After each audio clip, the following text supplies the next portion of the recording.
Hello guys, Bahrain ഡയറീസിൻ്റെ second സ്റ്റോറിയിലേക്ക് എല്ലാവർക്കും സ്വാഗതം. ഇന്നത്തെ സ്റ്റോറി കർസഗാൻ ഫോറസ്റ്റിനെ കുറിച്ചാട്ടോ.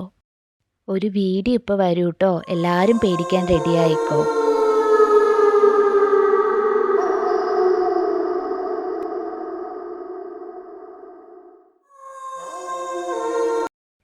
ബഹ്റിനിലെ കർസഗാൻ എന്ന വില്ലേജിലാണ് കേട്ടോ ഈ ഫോറസ്റ്റിൻ്റെ ലൊക്കേഷൻ.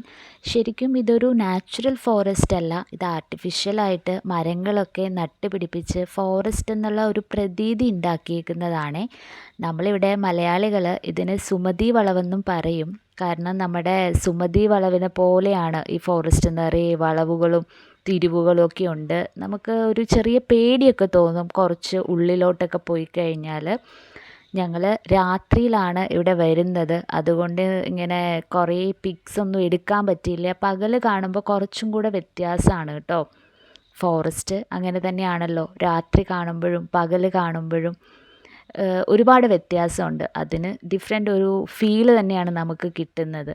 പക്ഷെ എനിക്ക് രാത്രിയിൽ കുറച്ചും കൂടി ഒരു ഹൊറർ ഫീല് തോന്നിയിട്ടുണ്ടേ. മരുഭൂമിയിലെ വേനലിൽ കുറച്ച് പച്ചപ്പും ഹരിതാപമൊക്കെ വേണമെന്ന് തോന്നുന്ന ആൾക്കാർക്ക് ഇവിടേക്ക് വരാം കേട്ടോ. ഇത് ശരിക്കും നല്ലൊരു പച്ചപ്പ് ഫീല് തന്നെയാണ് ഉള്ളത്. പിന്നെ സൈക്ലിങ്ങിനാണെങ്കിലും റൈഡിനാണെങ്കിലും ഒക്കെ ഫാമിലി ആയിട്ടൊക്കെ ആൾക്കാർ ഇവിടെ വരാറുണ്ട്. ഈ ഫോറസ്റ്റ് എൻഡ് ചെയ്യുന്നത് ഒരു ബീച്ച് സൈഡിലാണേ. മലക്കിയ ബീച്ച് എന്നാണ് അതിന് പറയുന്നത്. അവിടെയാണെങ്കിലും നല്ലൊരു വൈബാണ്, സൺസെറ്റൊക്കെ കാണാം. എനിക്ക് തോന്നുന്നു ഏറ്റവും നല്ലത് ഒരു ഈവനിങ് വരുന്നത്, പിന്നെ നന്നായി പേടിക്കണം അല്ലെങ്കിൽ അതിൻ്റെ ഒരു ത്രില്ല് അനുഭവിക്കണമെന്ന് തോന്നുന്നവർക്ക് രാത്രിയാണെങ്കിലും വരാം കേട്ടോ. അപ്പോൾ ഇന്നത്തെ വീഡിയോ ഇത്രയാണുള്ളത്. അപ്പോൾ എല്ലാവരും ഈ ലൊക്കേഷൻ ഒന്ന് നോട്ട് ചെയ്ത് വെച്ചോ.